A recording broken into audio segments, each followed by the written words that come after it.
हिंदी हिंदू हिंदुस्तान, भारत अपना देश महान। मैं प्रतीत राम वर्मा आज हिंदी साहित्य के अंतर्गत भक्ति काल में प्रेमाश्रयी शाखा का क्या योगदान था, प्रेमाश्रयी शाखा में कौन कौन से मुख्य ग्रंथ लिखे गए, इन सब के बारे में बताने जा रहा हूँ।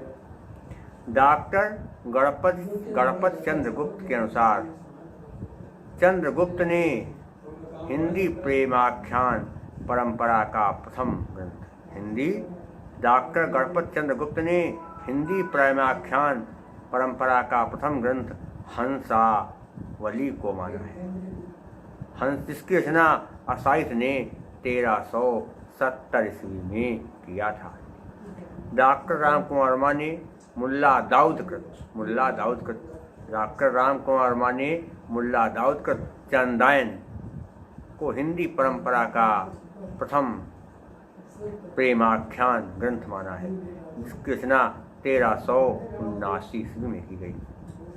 आचार्य रामचंद्र शुक्ल ने मृगावती को हिंदी प्रेमाख्यान परंपरा का पहला ग्रंथ माना है, जिसकी रचना कुतुबन ने 1501 ईस्वी में किया।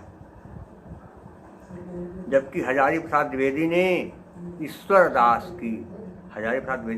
दास की सत्यवती कथा को इस परंपरा का प्रथम ग्रंथ माना है, जिसकी रचना 1500 ईस्वी में हुई। असाइतकृत हंसावली की काव्य भाषा को लेकर विद्वानों में मतभेद है। गुजराती विद्वान से गुजराती काव्य ग्रंथ मानते हैं, जबकि मोतीलाल मेनारिया इसे राजस्थानी भाषा और साहित्य का ग्रंथ मानते हैं। चंदायन पूर्वी भारत में प्रचलित लोरिक और उसकी रानी मैना और उसकी विवाहिता प्रेमिका चंदा की प्रेम कथा पर आधारित है। चंदायन में उसकी पत्नी कौन है? विनायक लोरिक, उसकी पत्नी मैना और उसकी प्रेमिका कौन है? चंदा। चंदायन की भाषा परिष्कृत अवधि है, बहुत शुद्ध अवधि है। इसमें चंदा को पद्मावती की भांति अलौकिक सत्ता का प्रतीक बताया गया है। मृगावती सत्यवती कथा के रचयिता ईश्वर दास सगुणोपासक भक्त कवि थे। इस पर सूफी संत का आरोपण संभव नहीं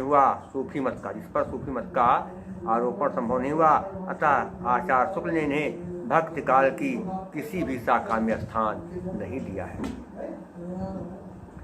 सत्यवती कथा सौंदर्य, प्रेम, विरह निरूपण और तत्कालीन बादशाह का उल्लेख, अवधी भाषा, दोहा चौपाई शैली आदि की दृष्टि से हिंदी प्रेमाख्यान परंपरा का उच्च कोटि का काव्य है।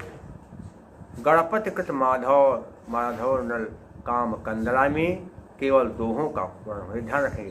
गणपतिकृत माधवानल काम कंदला में केवल दोहों का ही प्रयोग हुआ है। हिंदी में सूफी काव्य परंपरा के सर्वश्रेष्ठ कवि मलिक मोहम्मद जायसी हैं। इनकी 3 रचनाएं उपलब्ध हैं: अखरावट, आखिरी कलाम और पद्मावत। अखरावट में देवनागरी वर्ण माला के एक वर्ण अर्थात अक्षर को लेकर के अखरावट में देवनागरी वर्णमाला के एक वर्ण अर्थात अक्षर को लेकर के सैद्धांतिक बातें कही गई हैं। आखिरी कलाम में कयामत का वर्णन है। पद्मावत जायसी के इसका आधार है। इसकी रचना 1520 ईस्वी अर्थात में हुई और इसको कहते हैं 927 हिजरी। 1520 सन याद रखें और 927 हिजरी में इसकी रचना हुई है। पद्मावत में चित्तौड़ के राजा रत्नसेन और सिंहल द्वीप की राजकुमारी पद्मावती के प्रेम, विवाह एवं विवाहोत्तर जीवन का चित्रण बहुत ही सरस रूप में हुआ है। पद्मावत प्रेम के पीर की व्यंजना करने वाला विशद प्रबंध काव्य है। यह दोहा चौपाई में निबद्ध मसनवी शैली में लिखा गया है। पद्मावत में पद्मिनी परम सत्ता की प्रतीक है। रत्नसेन नायक का, राघव चेतन शैतान का और हीरा मंतोता जो है गुरु का प्रतीक है। पद्मावत को प्रतीकात्मक का भी कहा जाता है। पद्मावत की भाषा विशुद्ध अवधी है। तत्सम शब्दों का प्रयोग बहुत कम या नहीं के बराबर है। पद्मावत में भारतीय कथा काव्य की प्राय सभी रूढ़ियों एवं प्रवृत्तियों का निरूपण सफलतापूर्वक किया गया है। अष्टछाप के प्रसिद्ध कवि नंददास द्वारा रचित रूप मंजरी प्रेमाख्यान परंपरा का काव्य है। कौन सा रूप? इसमें रूप मंजरी विवाहित है और इसमें रूप मंजरी विवाहिता और कृष्ण के प्रेम का विशद चित्रण बहुत ही स्वतंत्र रूप से किया गया है। रूप मंजरी के आरंभ में कवि ने ईश स्तुति किया है, ऐसा भगवान की स्तुति की है। रचना का उद्देश्य बताया, आत्म परिचय दिया और प्रेमाख्यानों की परंपरा के अनुसार सारी व्यवस्था का वर्णन किया। इसकी भाषा ब्रज है, दोहा चौपाई शैली का प्रयोग किया गया है। चित्रावली 1613 ईस्वी में उस्मान ने लिखी। इस रचना का उद्देश्य अमर होने की इच्छा पूर्ति करना, यानी अमर हो जाए, इसके विषय में उस्मान ने प्रस्तुतिकरण किया। उस्मान ने अन्य कवियों को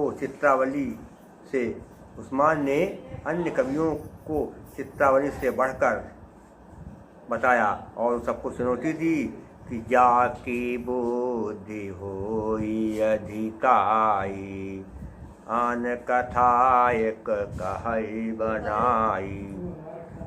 पुहकर के द्वारा लिखा गया रस रत्न में राजक, पुहकर कृत रस रत्न में क्या है? राजा और राजक नारी रंभा, अर्थात कहते हैं नारी रंभा और सोम के प्रेम का निरूपण किया गया है।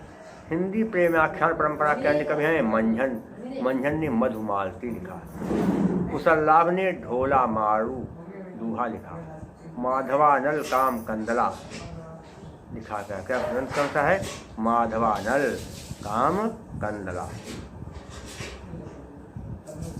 इसके अलावा क्या है और ध्यान देंगे? और इसके अलावा जटमल ने, जैन श्रावक कवि जटमल ने प्रेम विलास प्रेमलता की कथा लिखी। नारायण दास ने छिताई वार्ता लिखा। शेख नबी ने ज्ञान दीप लिखा। नरपत व्यास ने नल दमयंती और मुकुंद सिंह ने नल चरित्र और जान कवि ने भी एक आध ग्रंथ लिखे। जान कवि सर्वाधिक संख्या में प्रेमाख्यानों, जान कवि ने सबसे ज़्यादा प्रेमाख्यान ग्रंथ लिखे हैं। इनके द्वारा रचित 78 काव्यों का इस समय जो है उल्लेख मिलता है, जिनमें 29 जान कवि ने 78 काव्य लिखे, इसमें 29 प्रेमाख्यान काव्य हैं। सूफी कवि नूर मोहम्मद ने अनुराग बांसुरी में दोहे की जगह बरवे का प्रयोग किया। अनुराग बांसुरी में नूर मोहम्मद ने दोहे की जगह बरवे का प्रयोग किया है। सूफी कवियों के प्रबंध काव्य मसनवी शैली में लिखे गए, ये ध्यान रखेंगे। इसमें सर्गबद्धता नहीं है। तो ये है प्रेमाख्यान अर्थात प्रेमाश्रय शाखा का संक्षिप्त परिचय। अगले अंक में मैं आपको राम भक्त शाखा के बारे में बताऊंगा। तब तक के लिए नमः संस्कृताय। हिंदी हिंदू हिंदुस्तान अपना भारत देश महान।